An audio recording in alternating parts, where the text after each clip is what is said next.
tengger. Kalau tidak ada tempat ini dia ke bawah. Kalau tidak ada lantai ini juga dia terus saja. Tidak mungkin beradanya tidak butuh kepada tempat untuk bertengger. Jadi keberadaan makhluk itu dua. Pertama adalah disebutnya adalah jirim karena butuh kepada ruang untuk berada. Yang kedua disebutnya arad karena butuh kepada tempat berada, sifat. Merah tidak mungkin kecuali berada pada tempat dia berada, yaitu yang merah. Hijau tidak bisa tanpa adanya tempat untuk dia berada. Seperti gelas ini merah, tidak mungkin merah ini berada tanpa ada tempat dia untuk bersinggah. Nah, tempat bersinggahnya ini itu namanya apa? Dat. Sifat pasti butuh kepada dat.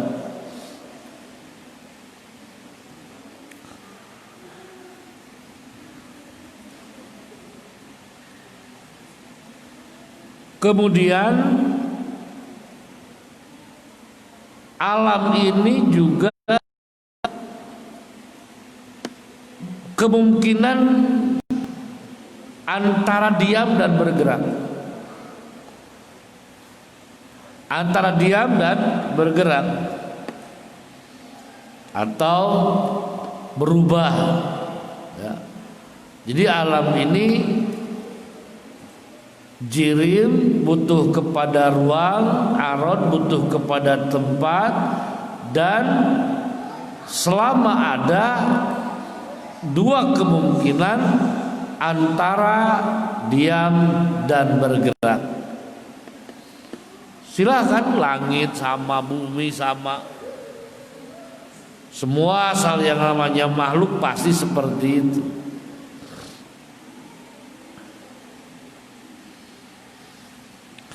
Jadi alam ini dipastikan butuh kepada ruang pas, butuh kepada tempat berada, dan selalu berada di antara diam dan bergerak.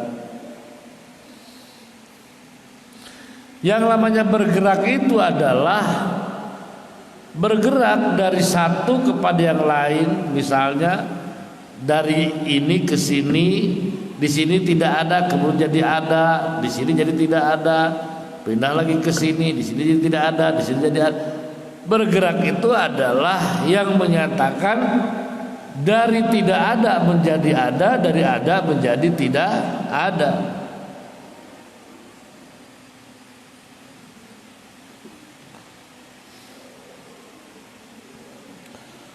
Barang yang adanya melekat pada yang baru, pasti barang itu pun baru. Oleh sebab itu alam baru. Barang yang adanya melekat pada yang baru, pasti keberadaannya adalah baru. Nah, disinilah pernyataan bahwa alam ini diawali dengan tidak, baru itu diawali dengan tidak ada. Dari tidak ada kepada ada, nah ini yang menjadi persoalan. Dari tidak ada menjadi ada, tidak mungkin ada sendiri, pasti butuh kepada yang mengadakan. Yang mengadakannya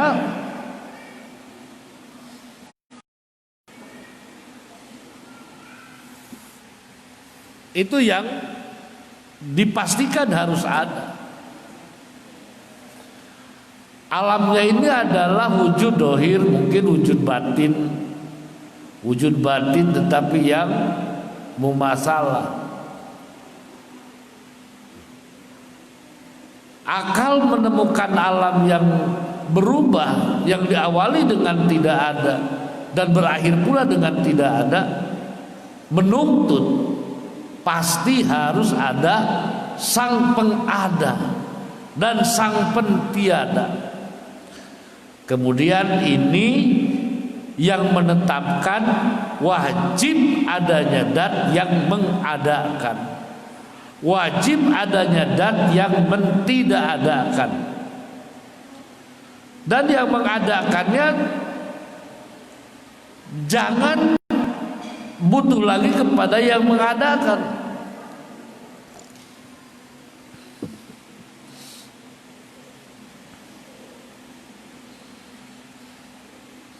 Sebab kalau yang mengadakannya butuh kepada yang mengadakan, tidak ada kepastian. Ulah nyumput sebelah dia belah keca sagdara.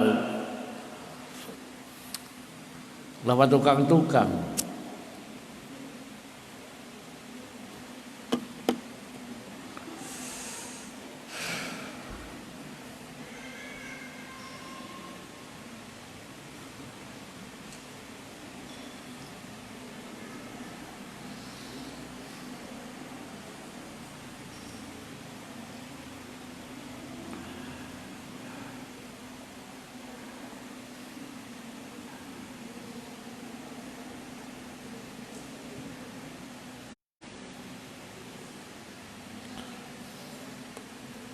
Nah, itu fungsi akal goriji kita itu di sana. Ningali haseup, ningali gunung, ningali laut, ningali sadaya makhluk pasti mewujudkannya itu adalah adanya baru. Titik cuma sampai harus ada yang mengadakan. Dan yang mengadakannya tentu jangan sama dengan yang diadakan. Siapa?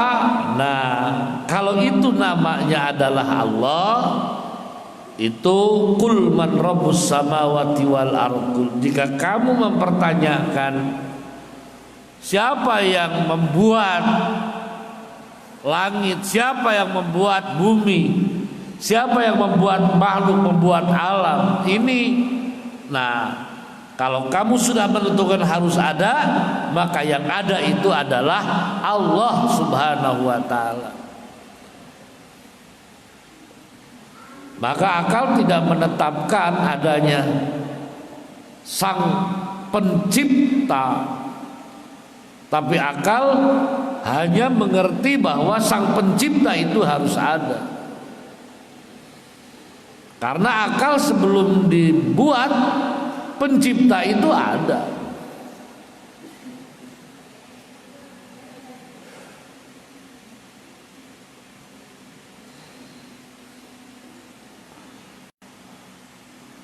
Jadi akal goriji kita, sirun ruhaniyun kita, ya, melihat fenomena-fenomena alam ini yang ada, pernyataannya adalah semuanya baru berdasarkan bergerak dari tidak ada menjadi ada atau dari ada menjadi tidak ada.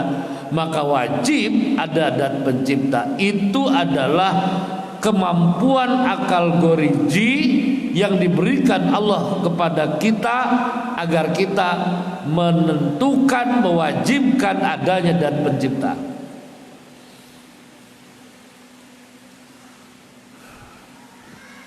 Maka alhamdulillah kita sudah menggunakan akal ini dan memastikan dan pencipta itu ada. Siapa? Dia adalah Allah Subhanahu wa ta'ala. Logika akal yang menyatakan alam ini berjalan dari satu kepada yang lain, datang dan pergi, dari tidak ada menjadi ada, dari ada menjadi tidak ada. Allah penguatan, wasyamsu tajri li mustaqarrin laha zalika taqdirul azizil alim. Kamu melihat fenomena alam ini selalu berubah, matahari berubah, bulan berubah. Zalika takdirul azizil alim. Ya, itu bukti adalah keputusan dan pencipta, yaitu Allah Subhanahu wa ta'ala. Sini ada gambar alam Johar Arod berubah baru, kemudian Johar dengan Arod adalah talajum, kemudian ke kanan lagi Johar pasti baru, alam pasti baru. Alam menjadi dalil kepada adanya Allah yang mengadakan, namanya Tuhan. Yang baru ini beda deh teh. Oh kahana pula. Yang baru adanya setelah tidak ada, yang baru pasti membutuhkan kepada yang membarukan, yang mengadakan, namanya Tuhan. Alam menjadi dalil kepada adanya Allah. Tapi Allah bukan wujud idopi, bukan karena adanya alam kemudian Allah itu berada. Allah berada bukan karena adanya alam, tapi alam tanda bukti Allah itu ada. Sebab kalau alam ini bukti adanya Allah, kemudian tidak bisa diaksomasikan, berarti kalau tidak ada alam, Allah tidak ada, bukan. Sebab kalau Allah tidak ada apabila alam tidak ada, berarti wujudnya Allah adalah wujudnya apa? Idopi. Sementara Allah wujud hakiki. Jadi akal menemukan dan pencipta, tapi penetapan dan pencipta bukan oleh akal. Karena sebelum akal diciptakan Allah ada. Juga alam sebagai fakta logika yang menyatakan harus ada pencipta, bukan berarti alam ini juga sebagai fakta yang tidak boleh tidak ada. Jangan diaksiomasikan alam tidak ada kemudian Allah tidak ada. Karena wujudnya Allah adalah wujud idopi, wujud hakiki, bukan wujud idopi. Kenapa ada siang? Ya karena ada malam. Kenapa ada malam? Ya karena ada siang. Kunaon panglaya luhur supaya hanap, belum kenca supaya katuh. Boleh katuh moal aya luhur mudah hanap. Dayana luhur kepada daya naon hanap. Luhur kenca eta karena wujud idopi. Allah wujud hakiki, lain wujud idopi.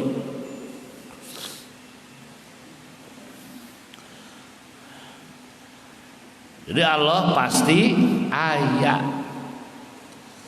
Aya Allah teh. Hadir Allah teh.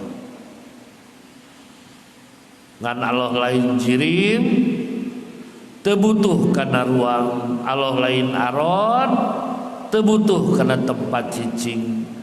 Allah mah mukhalafah, laisa kamitslihi syai'un. Allah aya titik tos gitu. Terus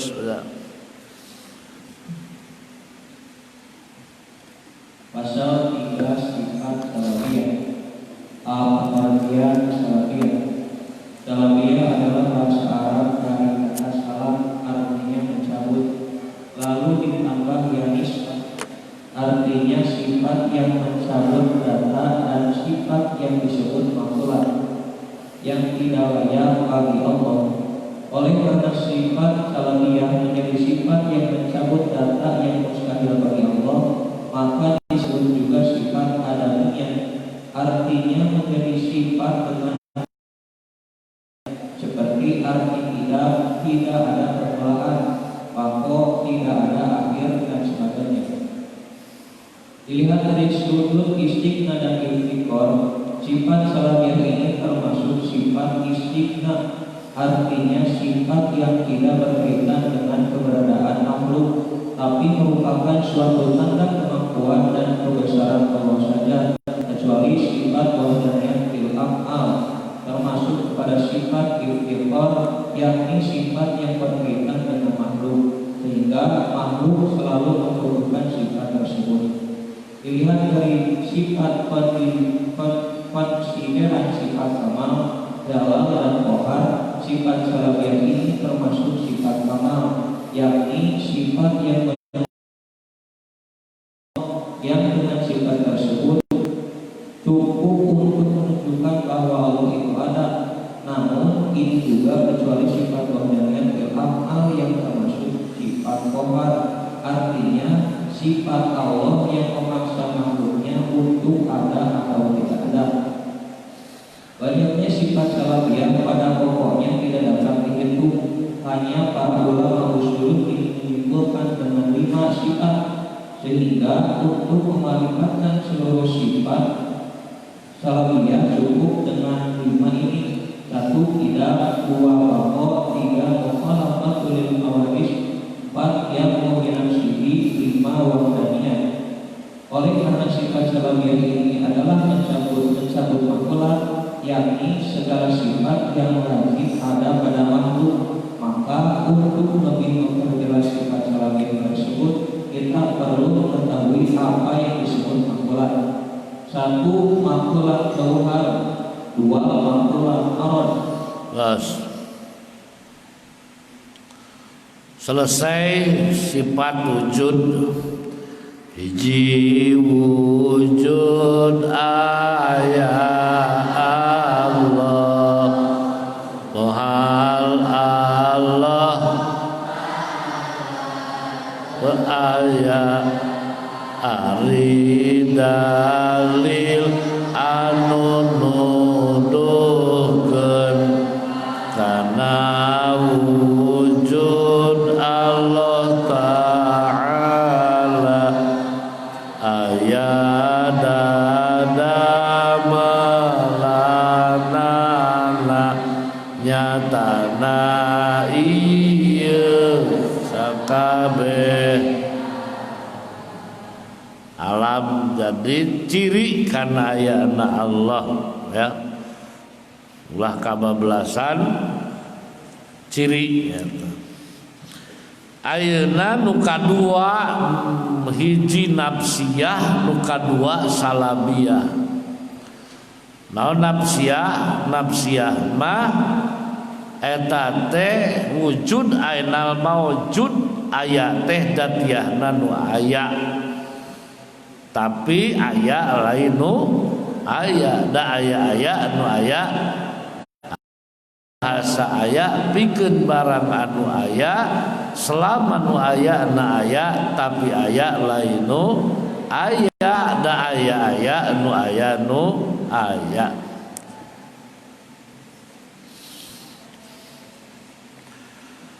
Pasal katilu atanapi grup kedua yaitu salabiyah. Salabiyah teh mencabut sifat-sifat dari makhluk. Sebut sifat adamiyah. Wal ismu yu'rabu bil khafdi wa tanwini wa dukhulil alifi walami wal filu yurabu bil qad wasini wa saufa wal harfu ma la yasluhu ma'hu dalilul ismi wala dalilul fi'li. Ciri isim JR untuk ciri fi'il kaasupan qad naon ciri harap eueuh ciri fi'il eueuh ciri isim. Nyabut nu ngaran isim, nyabut nu ngaran fi'il, maka tetaplah naon ha netepkeun teh nu eueuhna gitu, eueuhna eta lah enteng bari. Naon sababna? Daya sabab gitu we. Saking naon bahasa, teu boga bahasa spesial gitu.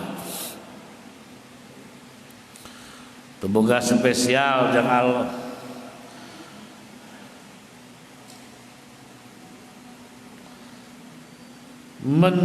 Sifat mencabut data yang mustahil bagi Allah disebut adamiyah.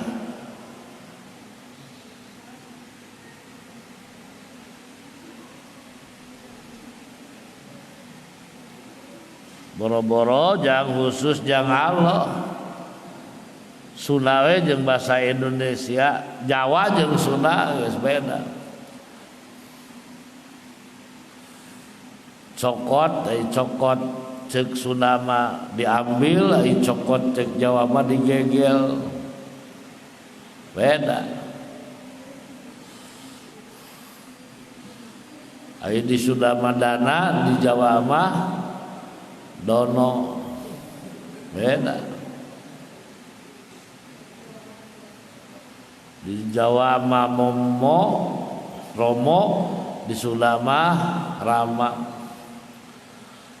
Colom giriwil, bahasa Indonesia sernud, top tewewet, cespleng, cespleng, kemiskinan bahasa, teu aya bahasa nu spesialis jang Allah dina salabiah, maka tos we lah nu aya di manusia urang cabut we eta.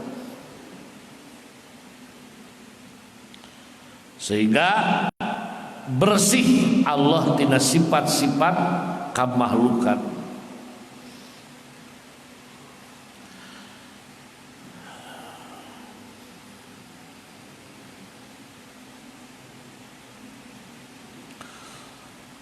Aya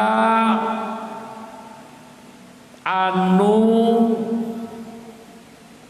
menggunakan bahan sifat Allah itu berbeda-beda ya. Tadi aya mengkelompokkeun dina aqaid nafsiyah, salabiyah, ma'ani, makna, wiyah. Itu dalam tatanan kategori keilmuan. Dalam teori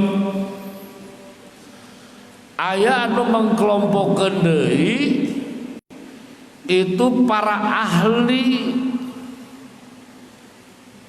bukan lagi teori tapi itu sudah apa?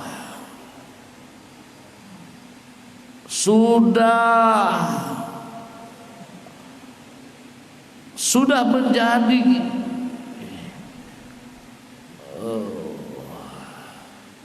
sudah menjadi kebutuhan aja.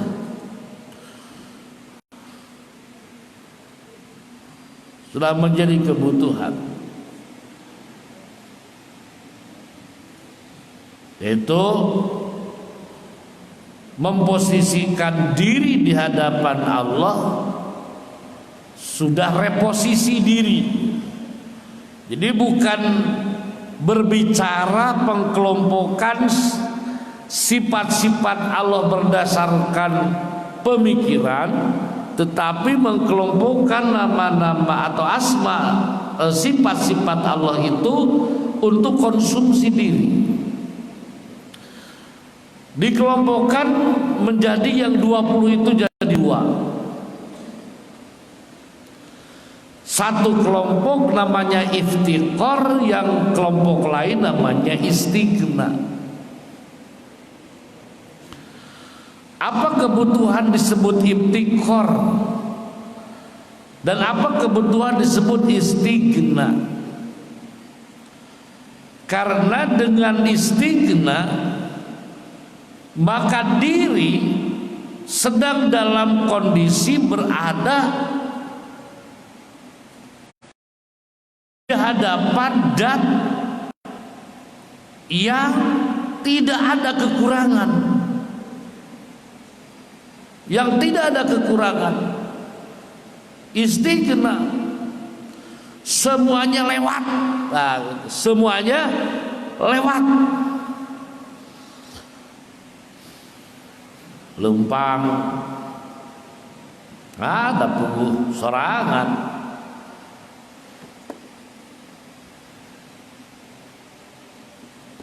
Di jalan deh pada ngaldeng pada ngahinakeun tumpak sepeda cali kraos eta sampean noroesan nyeri hate lempang disarung yang iraha disunatan nyeri we sedih sehingga pada akhirnya tidak ada keberian lagi untuk lewat di jalan itu.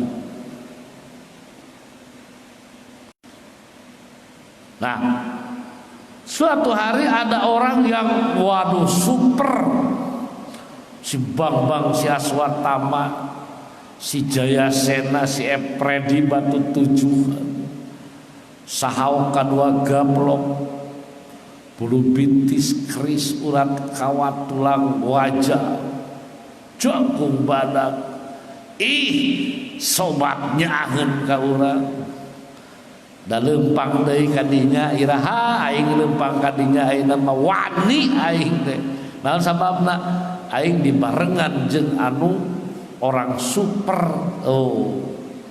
Jadi ada keberanian, ada keberanian. Jadi sifat-sifat Allah dikelompokkan menjadi istignaiyah, maka melahirkan sebuah jiwa batin yang sangat luar biasa. Teneng ludeung eueuh kasieun eueuh kahoream, gunung jangkung moal ditarajean, awak badak moal didepaan. Eta gede kawan ni. Allahu Akbar, Allahu Akbar. Badak, jiwa badak. Naon sababna? Dan Allah anu istighna. Naon ari ibtikor? Ibtikor mah ieu, ibtikor mah pokona mah naon nu dibutuhkeun aya di anjeunna gitu. Aya ada geus teu butuh naon deui gitu. Tidak takut, tidak hoream. Tidak takut tidak makan, tidak takut tidak tidur, tidak takut apa? Atur segala dibawa, segala dibawa ieu mah. Kabeh we dibawa geus. Nu dibutuhkeun ku urang teh geus disiapkeun gitu. Apa maneh ayeuna teu boga duit beak bekal batur mencupak campek lah meuli bala-bala meuli naon dahareun kopi surudut ari aing teu gabeleg duit deui ciduh ya jemang sama inung datang wah baso 7 mangkok dihakan tenang teu boga duit teu nyekel duit teu boga saparak-parak acan ge bae lan sababna sabab urang berada di hadapan dan al-iftiqariyah naon dibutuhkeun ku urang sudah disiapkan. Coba rek jadi jelema nu kumaha saha rek kahina ka aing jeung jeger sok sia sok nawarkeun naon ka aing ku aing dibayar ku aing mah tah eta istighna'in tikor lu pada akhirnya tidak butuh dan tidak takut hidup di dunia ini, maka berhusulah mendulang amal. Tak aya nu mengkelompokkeun kana istighna jeung ibtiqariyah. Dalam segmen ini dilihat dari konsideran sifat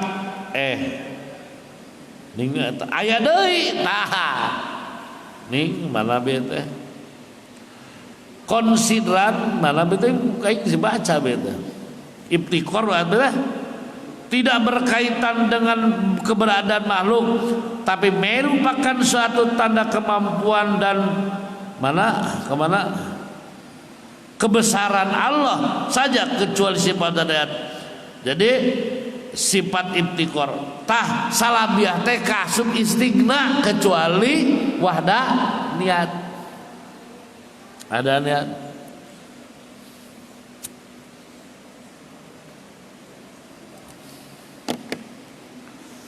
kidam bicara tentang masa lalu aing mah weuh mitina siasa bicara masa depan aing mah jenggat moal tungtungna aing mah saha teu sieun katinggalan informasi teu lah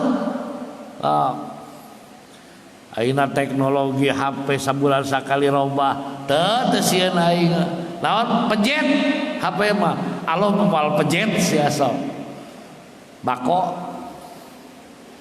jud kidam bako buka lapatun dilawa bisi beda jeung makhluk makhluk bohna naonan Allah teh edun teh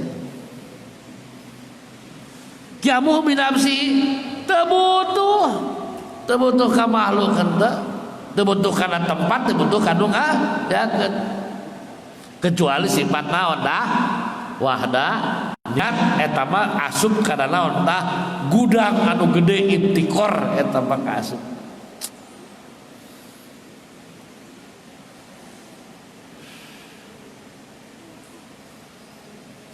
dilihat dari sifat konsideran sifat kamal jalal dan kohar tah aya deui wae nu mengkelompokkeun naon jamal jalal kohar. Nah dijieun tilu sifat salabiah ini termasuk sifat kamal nu sampurna tidak berpaling kepada yang lain tidak.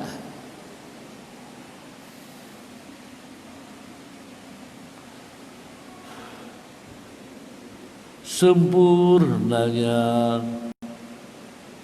Allah itu luar biasa. Yang dengan sifat tersebut cukup untuk menunjukkan bahwa Allah itu ada, namun ini juga kecuali sifat wahdaniyat fil af'al yang termasuk sifat kohar. Kohar naon? Ari kohar mah teu baju kebesaran. Al-Aziz Al-Wahidul Qahar eta mah baju kebesaran Allah. Non cooperation, tidak bisa mundur. Cek aing sate sia teh.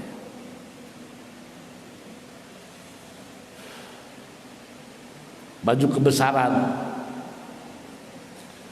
Ada baju kebesaran teh dipakai tentu di hari-hari besar dan orang-orang besar. Kira-kira Jenderal bintang 5 keur nguseup dipakai bajuna moal.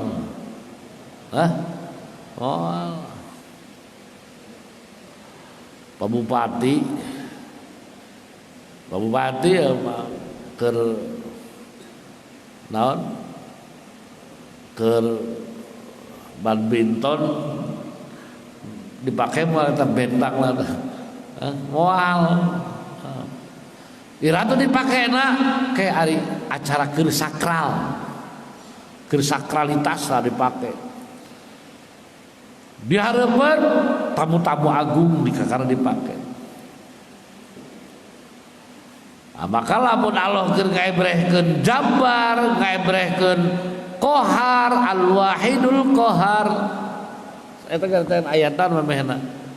Eta teh Allah keur nganggo acuk keagungan, keur nemongkeun baju kebesaran, hartina naon? Pada saat itu orang keur dianggap orang besar ku Allah eta teh kitu. keur dianggap orang besar. Lawan kohar teh maksa si hayang kawetan ku aing dikakulonkeun, si hayang kawin teu payu-payu dipaksa ku Allah teu payu ulah ceuri kudu bunga siap ya Allah. Alhamdulillah abdi nuju dipayunan ku Gusti ku anggoan kebesaran, berarti abdi ayeuna keur dijieun jelema gede usaha ku Allah. Naon da geuning teu rek payu ta eta.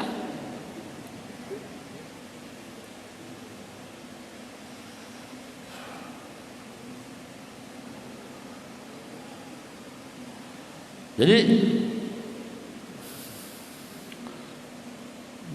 nu datang nu teu dionang anu aya balik teu pamit. Ari anu pikaresep areueuh teh urang keur dianggap jelema gede usaha ku Allah lamun make tauhid. Lamun teu make tauhid mah leweh we aya. Nyeri moal beunang di ubaran. Nah, banyaknya sifat salabiyahnya samilah moal kahitung gitu kan. Tapi yang ada dalilnya aya 5. Kidamba mukhalafatun lil hawadisi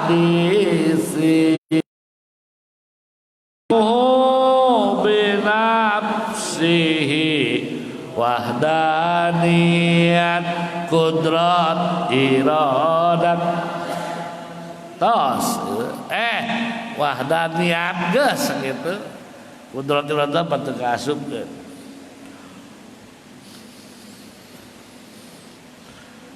Nah, oleh karena sifat salabiyah ini adalah mencabut makulan, sok.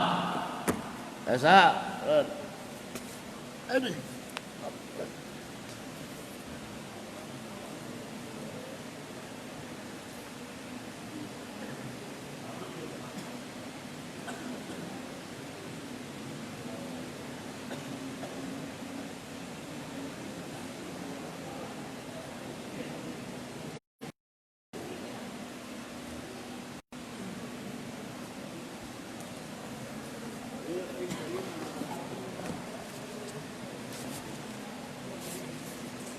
Bismillahirrahmanirrahim.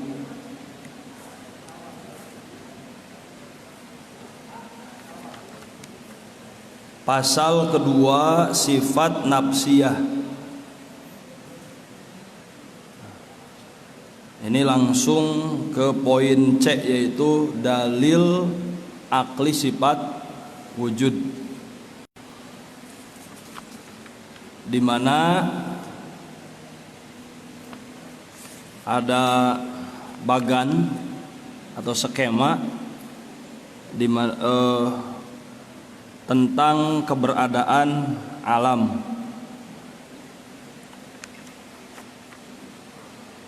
Perlu disampaikan bahwa adatul mustadillin dalam satu kitab para musonib membagi 2 kelompok. Ada yang dalil kemudian terjadi istidlal baru hukum. Misal fikih, aqimus sholah kemudian diistidlal kemudian jadi hukum wajibnya sholat. Itu adatu ahlil furu'. Atau juga adat ahli usul fikih, di mana objek pertama yang dikaji adalah dalil istidlal kemudian hukum. Atau yang sering saya sampaikan, paradigmanya dulu, kemudian istidlalnya, implementasinya, baru hukum atau aktualisasinya. Nah, orang-orang yang bergelut dalam dunia ilmu syara biasanya ketika hukum dulu baru dicari argumennya, itu bukan dalil tapi dalih. Jadi ada dalil, ada dalih dalam perspektif syariat ya, fikih furu'. Jadi karena tidak mainstream maka bukan dalil tapi dalil, tidak sesuai dengan adatul furu'. Illa adatal mutakallimin. Ini kitabnya tidak dibawa, kecuali tradisi akademik di dunia ahli kalam, di mana dalam perumusan ini bukan dalam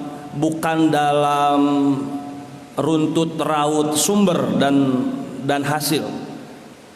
Dalam teknik perumusan sifat yang dilakukan oleh ahlu kalam, karena metodologi yang digunakannya metodologi tafakur, di mana kita sering menyebut fangzur ila nafsik, pada akhirnya tajid biha sun'an badi'al hikam lakin bihi qoma dalilul adam. Itu hukum dulu, aktualisasi dulu, kemudian dilakukan istidlal, dilakukan implementasi, baru di akhir disebut ini loh dalilnya. Ketika Allah ada, kata ada untuk Allah itu kan hukum tasdik. Kemudian teorinya bagaimana? Dalam Johar Tauhid ada disebut pada akhirnya keberadaan Allah ditetapkan oleh kul marrobus samawati wal ar, itu illa adata ahlil kalam atau illa adatal mutakallimin. Mereka tidak berdalih ketika menyimpan dalil di akhir. Itu pertama. Jadi jangan aneh, ini rumusan pemikiran ilmu kalam atau ilmu tauhid tidak dibuat-buat sehingga meski dalil di akhir itu bukan dalil, karena hakikatnya Quran lebih dulu daripada pemikiran. Itu mah tartib ta'akulinya saja. Kemudian tentang dalil sifat wujud, kalau kita mau mengembalikan kepada sumber, dalam kitab Jauharatut Tauhid, dalil ini itu dibahas dengan kata-kata fangzur ila nafsika. Kenapa istidlal di sini? Al istidlal biwujudil masnu ila wujudis soni, mengambil dalil dari adanya makhluk untuk menemukan adanya Allah. Karena ada yang terbalik metodologinya, al istidlal biwujudis soni liwujudil masnu. Ini tergantung makom orangnya. Nah, di sini masuk kepada kategori istidlal biwujudil masnu liwujudis soni. Nah, fangdur di sana itu maknanya tafakur. Makanya fangdur ila nafsika ae fatafakkar. Ilahnya diganti bimakna fi, berarti fatafakkar fi nafsika, berpikirlah fi nafsika, dalam dirimu, tentang keadaan atau tentang dirimu. Karena tafakur fidat itu sulit, maka di sana menyimpan mudhof. Ay fangzur ila nafsik bimakna fangzur ila ahwali nafsik ay fatafakkar fi hali nafsik. Intah kitab Kharidatul Bahiyah. Fatafakkar, maka bertafakurlah kamu sekalian. Fatafakkar, maka bertafakurlah kamu fi hali nafsik, dalam eksistensi yang melekat pada dirimu. Ini karena nanti ada wujud bimakna esensi mahiyah ainul mawjud, ada wujud bimakna al halul wajibatu lidat, itu bimakna eksistensi. Jadi wujud itu terbagi dua. Ada wujud esensi dat, ada wujud eksistensi atau sesuatu yang melekat pada dat.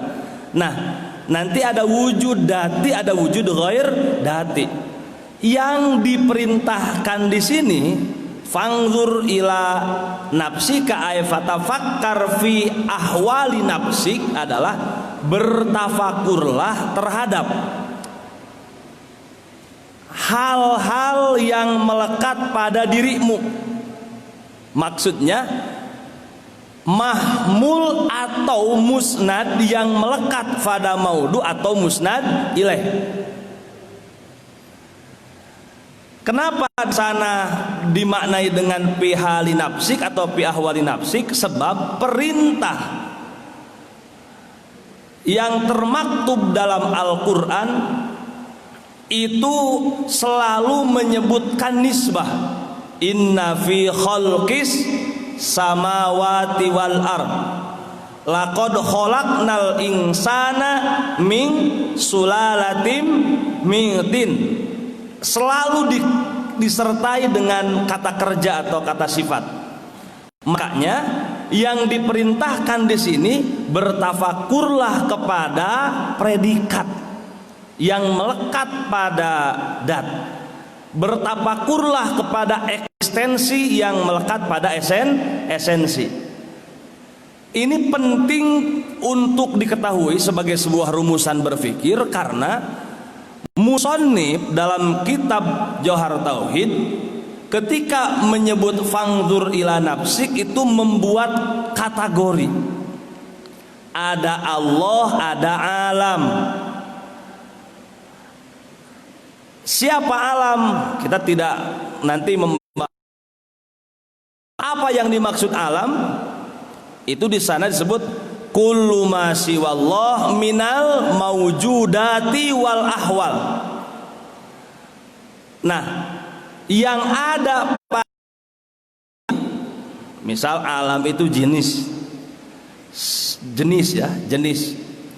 Kemudian spesimennya atau nau'nya itu ada dua, maujudat dan ahwal. Maujudat dalam alam kemudian disebut ajrom. Maujudat di sini bukan sesuatu yang ditemukan, tapi sesuatu yang memiliki volume dan membutuhkan ruang kosong.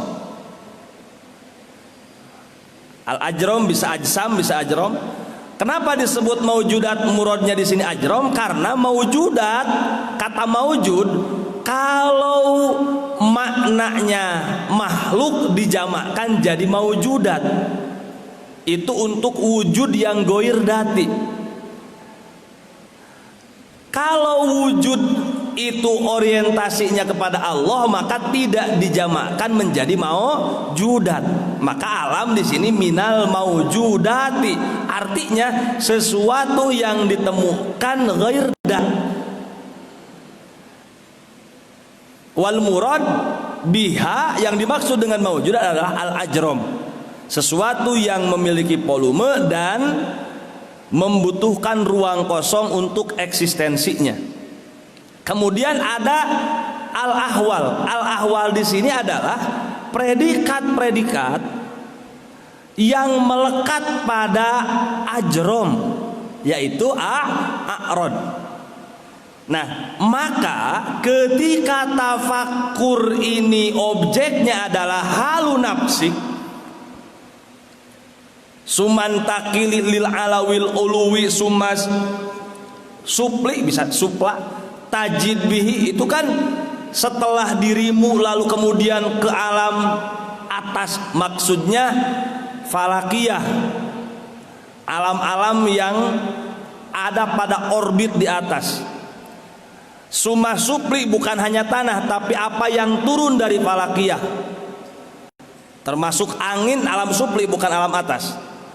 Di dalam kitab tersebut sebutkan, termasuk air hujan yang turun itu bukan uluwi tapi supli. Termasuk tanah dan lapisannya itu tapi semuanya kalau berkaitan dengan dat alam itu disebut maujudat ayil ajrom. Bintangnya ajrom, air hujannya ajrom, kemudian satuan berat udaranya ajrom, tanahnya ajrom, bebatuannya ajrom, jamadat, hayawanat, makhluk-makhluknya ajrom, maiat air ajrom. Semuanya memiliki predikat yaitu ahwal, disebut a'rad. Nah, untuk istidlal biwujudil masnu liwujudi soni itu diawali dengan memikirkan predikat.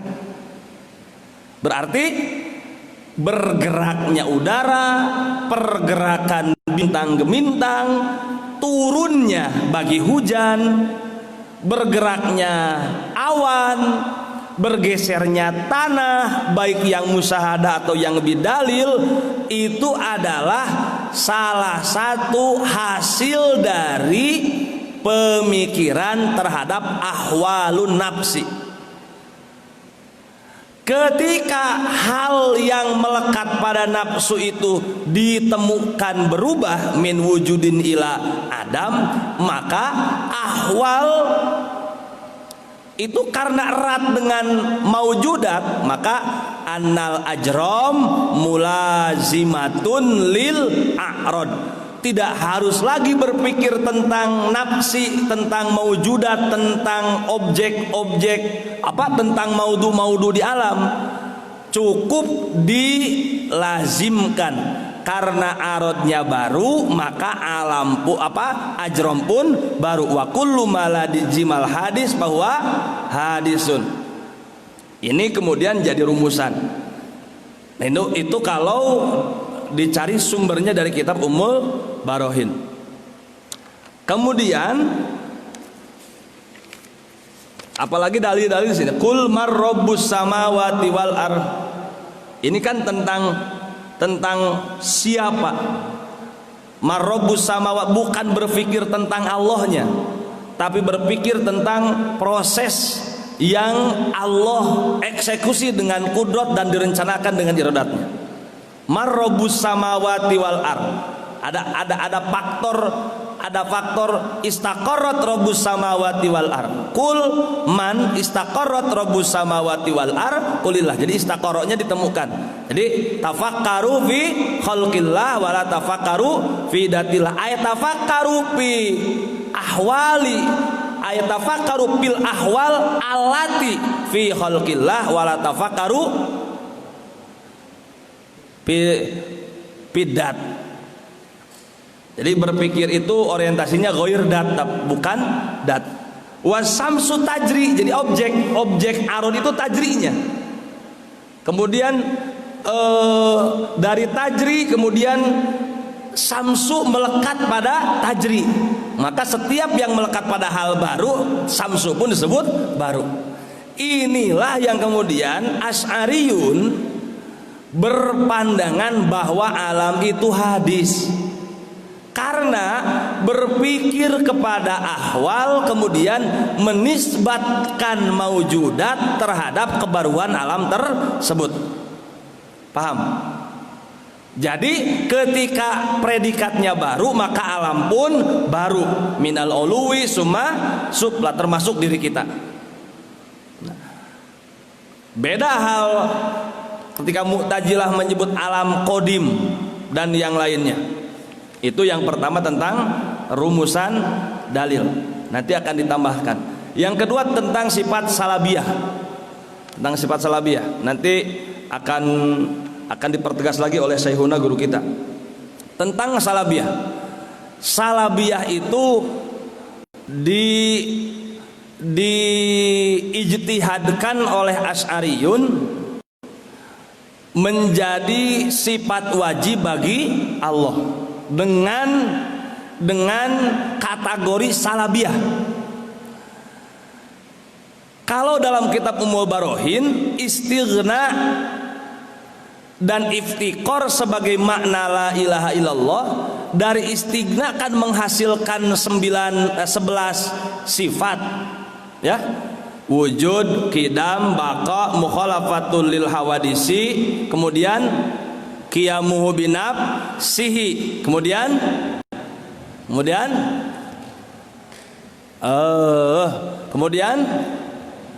sama, basor, kalam, kaunuhu sami'an, kaunuhu basiron, kaunuhu mutaka. Jadi berapa?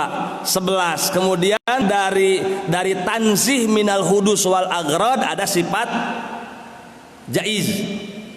Jadi 11 plus kalau dalam umum barohin. Nah, seluruh sifat salabiyah itu dilahirkan oleh sifat istighna, artinya la ilaha bimakna la mustaghniya, memproduk 5 sifat salabiyah, karena sifat wahdaniyat nanti dilahirkan oleh sifat iftiqar. Pertanyaannya, dari mana asal salabiyah? Ya kan? Ada satu pola pemikiran, ini umum, karena mutakalimin secara logika itu mereka sedikit mengambil rumusan-rumusan ilmu kalam. Otomatis dia akan diukur atau akan dihubungkan dengan ilmu filsafat yang bersifat umum. Ada istiqra nakis, penetapan dari sesuatu yang kurang. Salah satu yang memiliki metodologi istiqra nakis itu adalah Aristoteles.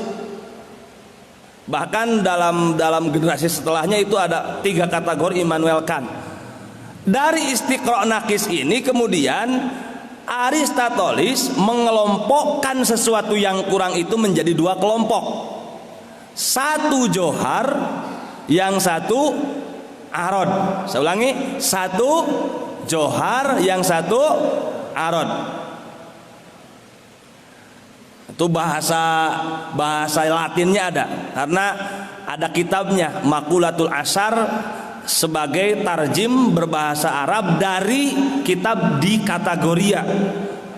Maqulatul Ashar 9 kategoris, ada 10 kategori dalam kitab, dalam buku di Kategoria, kemudian diterjemahkan menjadi Al-Maqulatul Ashar. Dari yang arod dan johar, kemudian arod ini memiliki 3 kelompok besar. Yang pertama arod kam, yang kedua arod kaifa, yang ketiga arod nisbi. Kam bahasa Latinnya quantity, kaifa bahasa Latinnya quality, nisbi ini istilah ahli kalamnya. Kalau dalam kitab makulatnya disebut idofi atau sandaran, relasi.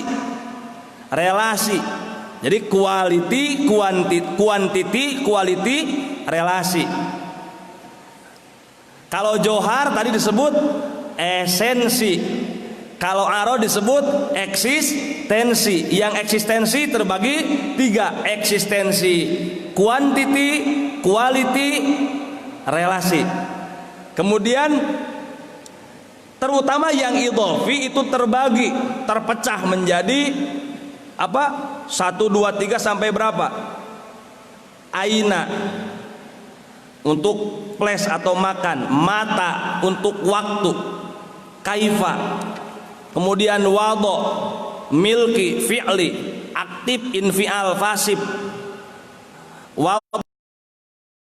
dan banyak.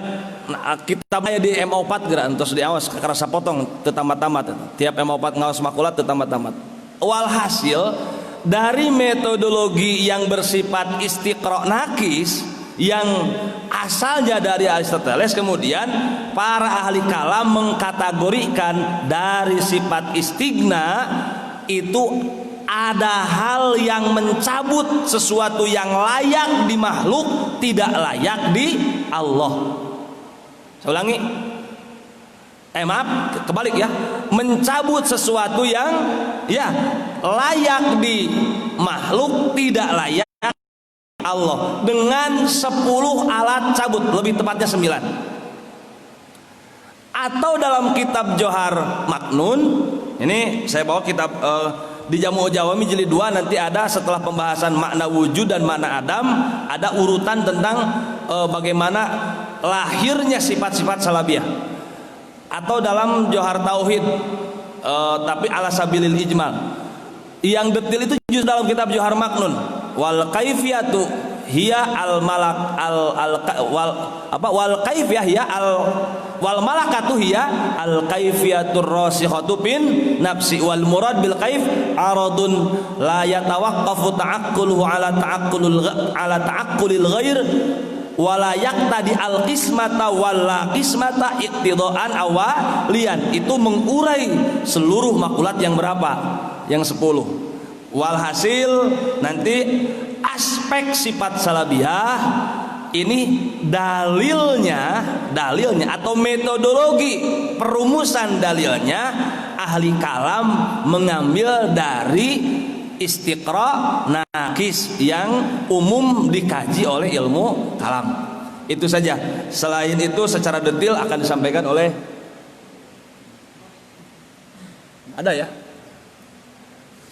Mangga kalau ada yang ingin menambahkan, Bayin. Kalau saya ngisi pasti tidak akan protes. Ada? Silakan ke kanan. Ada apa Mi tadi?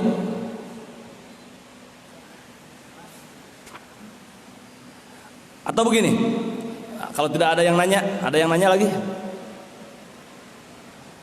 Itu tentang metodologi dari apa yang kita dengar tadi dari guru kita.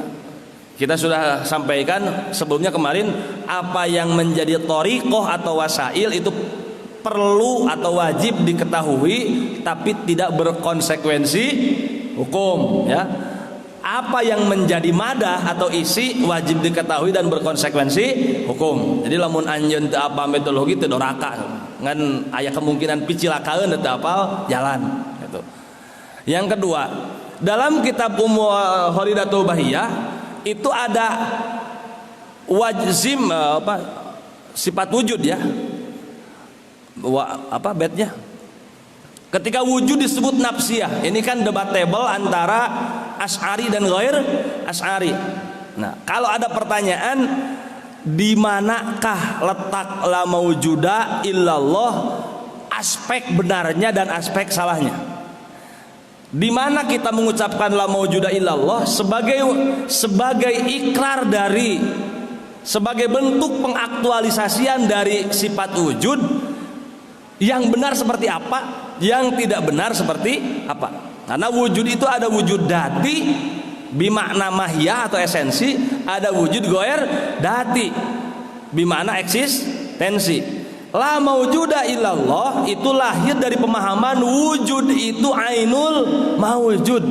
Hanya ketika kita ingin tajalli bisifat, seperti halnya Ibnu Arabi sang pencetus fatalism atau wahdatul mawjud, maka bitakwil la ilaha illallah terus la mawjuda illallah, takwil kumaha teu aya nu wujud hakiki angin Gusti Allah. Ari anyaran atuh di dieu kieu ayeuna abdi tapak damel Allah.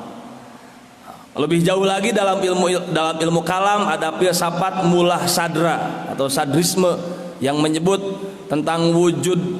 Untuk menuju kepada wahdatul wujud yang benar itu perlu aslul wujud, kemudian perlu wahdah wujud, perlu taskikul wujud. Ada 3 tahapan di mana Ibnu Arabi dan yang lain melakukan itu. Hanya Ibnu Arabi tidak dibunuh, sementara siapa? Al-Hallaj dibunuh dan yang lain dibunuh karena alasan-alasannya ada dalam kitab. Bagi mereka yang saya sebut tadi namanya tenggelam dalam dimensi wujud, itu ada yang kemudian menyampaikan argumentasinya, ada yang tidak. Itu dalam kitab Kholidatul Bahiyah tentang wahdatul wujud. Silakan yang ingin bertanya. Pak Nur mana? Silakan. Malam pertama puasa ini masalahnya menarik. Apa yang Turwe di sini sangat jelas sekali. Metodologi atau wasailnya sudah disampaikan, tinggal